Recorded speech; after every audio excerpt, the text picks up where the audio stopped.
السلام علیکم ورحمۃ اللہ وبرکاتہ۔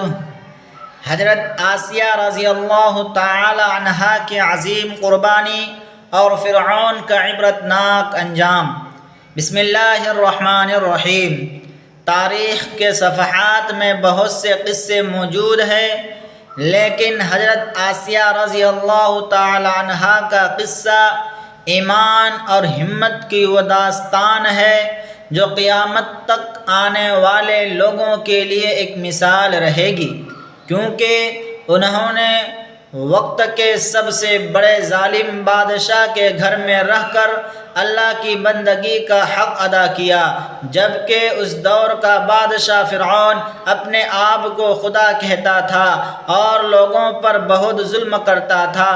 وہ 400 سال تک زندہ رہا اور اس طویل عمر میں اسے کبھی کوئی بیماری یا معمولی سر درد بھی نہیں ہوا تھا، جس کی وجہ سے وہ بہت مغرور ہو گیا تھا اور کہنے لگا تھا کہ میں ہی تمہارا رب ہوں۔ فرعون کا تعلق قبیلہ قطیبیہ سے تھا اور وہ بہت دولت مند تھا، لیکن بادشاہ بننے سے پہلے وہ ایک غریب مزدور تھا جو بازار میں محنت کرتا تھا، مگر جب اسے حکومت ملی تو وہ اپنے خالق کو بھول گیا اور لوگوں کو اپنی پوجا کرنے پر مجبور کرنے لگا۔ اسی کے دوران میں حامان نام کا ایک وزیر تھا جو بہت چالاک تھا، اور اس نے فرعون کو مشورہ دیا کہ اگر تم چاہتے ہو کہ لوگ تمہیں خدا مانے تو ان سے علم چھین لو اور ان کو جاہل بنا دو۔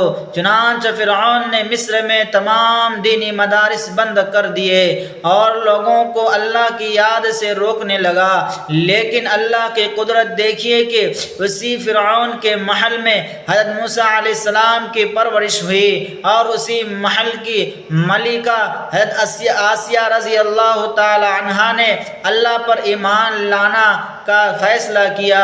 حضرت آسیہ رضی اللہ تعالی عنہا فرعون کی بیوی تھی اور وہ بہت ہی نیک دل خاتون تھی۔ وہ فرعون کے مظالم کو ناپسند کرتی تھی اور دل ہی دل میں اللہ سے محبت کرتی تھی۔ اسی دوران محل میں ایک اور ایمان والی خاتون تھی جن کا نام حضرت مشالتیہ تھا۔ وہ فرعون کی بیٹی کے بال سنوارنے کا کام کرتی تھی اور اپنا ایمان چھپا کر رکھتی تھی۔ ایک دن جب وہ بال بنا رہی تھی تو ان کے ہاتھ سے کنگھی گر گئی اور ان کی زبان بے اختیار اللہ کا نام نکل گیا۔ فرعون کی بیٹی یہ سن کر حیران ہو گئی اور اپنے باپ کو جا کر بتایا۔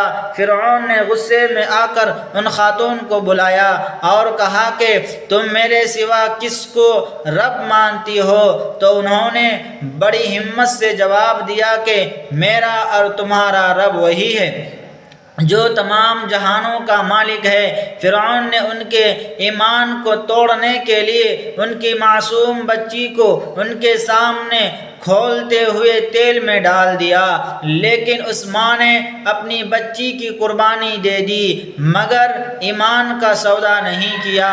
اس واقعے نے حضرت آسیہ رضی اللہ تعالی عنہا کے دل پر بہت گہرا اثر کیا اور انہوں نے فرعون کے سامنے اعلان کر دیا کہ اے فرعون، تو جتنا بھی ظلم کر لے، میرا رب وہی ہے جس کا پیغام حضرت موسیٰ علیہ السلام لے کر آئے ہیں۔ یہ سن کر فرعون کے پیروں تلے سے زمین نکل گئی، کیونکہ وہ حضرت آسیہ رضی اللہ تعالی عنہا سے بہت محبت کرتا تھا۔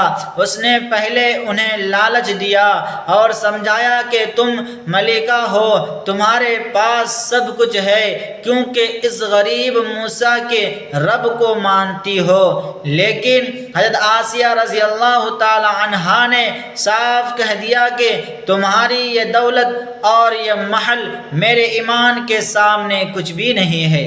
فرعون نے جب دیکھا کہ ملکہ اپنے فیصلے پر قائم ہے تو اس نے اپنی انا کا مسئلہ بنا لیا اور حکم دیا کہ انہیں دربار میں لا کر سب کے سامنے سزا دی جائے۔ حضرت آسیہ رضی اللہ تعالی عنہا جو کل تک محل کی سب سے معزز خاتون تھی، آج ایک ملزمہ کی طرح دربار میں کھڑی تھی۔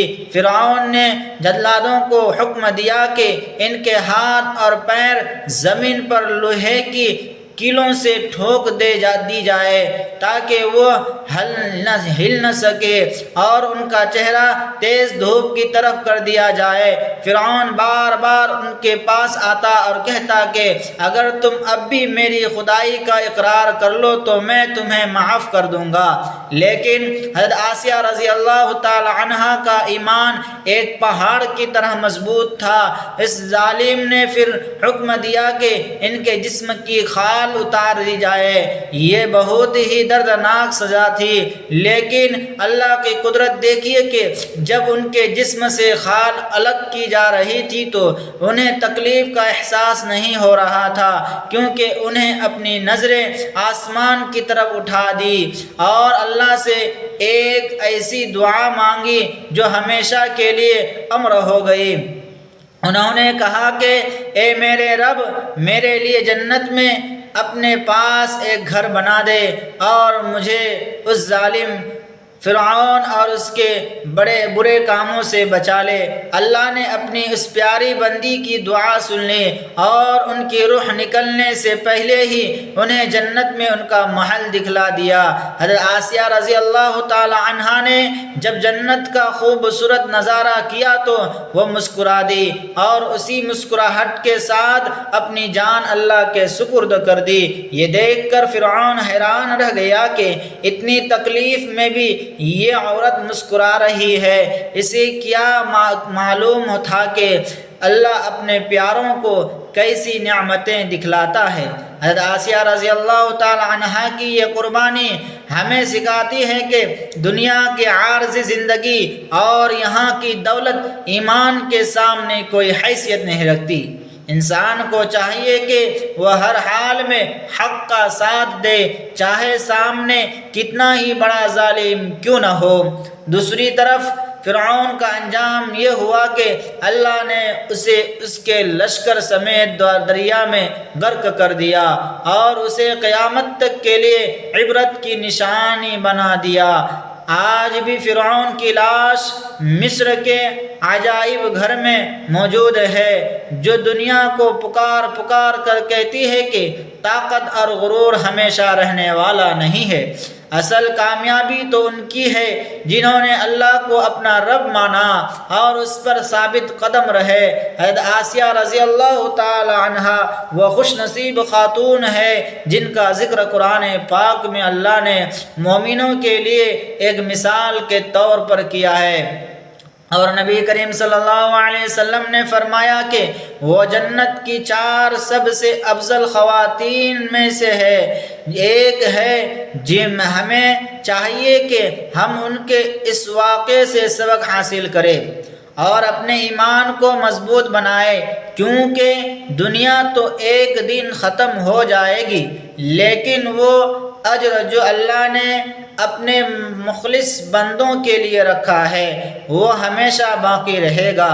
اللہ تعالی ہمیں حضرت آسیہ رضی اللہ تعالی عنہا جیسی ہمت اور مضبوط ایمان عطا فرمائے تاکہ ہم بھی زندگی کی آزمائشوں میں ثابت قدم رہ سکے اور اللہ کی رضا حاصل کر سکے۔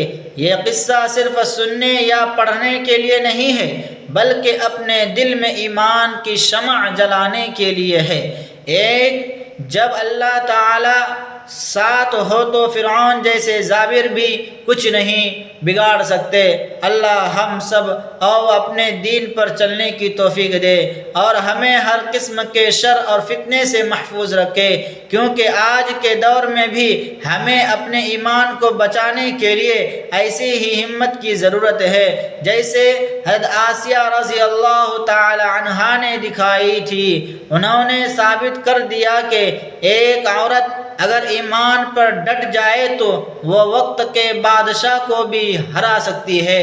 ان کی زندگی کا ایک ایک پہلو ہمیں صبر اور شکر کی تلقین کرتا ہے کہ مشکل چاہے کتنی ہی بڑی کیوں نہ ہو، اللہ کی مدد ہمیشہ حق والوں کے ساتھ ہوتی ہے، اور جو لوگ اللہ کے لیے اپنا سب کچھ قربان کر دیتے ہیں، اللہ انہیں وہ مقام دیتا ہے کہ پوری دنیا ان کا نام عزت سے لیتی ہے۔ فرعون تو مٹ گیا اور اس کا نام گالی بن گیا، لیکن حضرت آسیہ رضی اللہ تعالی عنہا کا نام آج بھی ایمان والوں کے دلوں میں زندہ ہے، اور ان کی یاد ہمیں اللہ کے قریب کرتی ہے۔ اللہ سے دعا ہے کہ وہ ہمیں ایسی ہی پاکیزہ زندگی گزار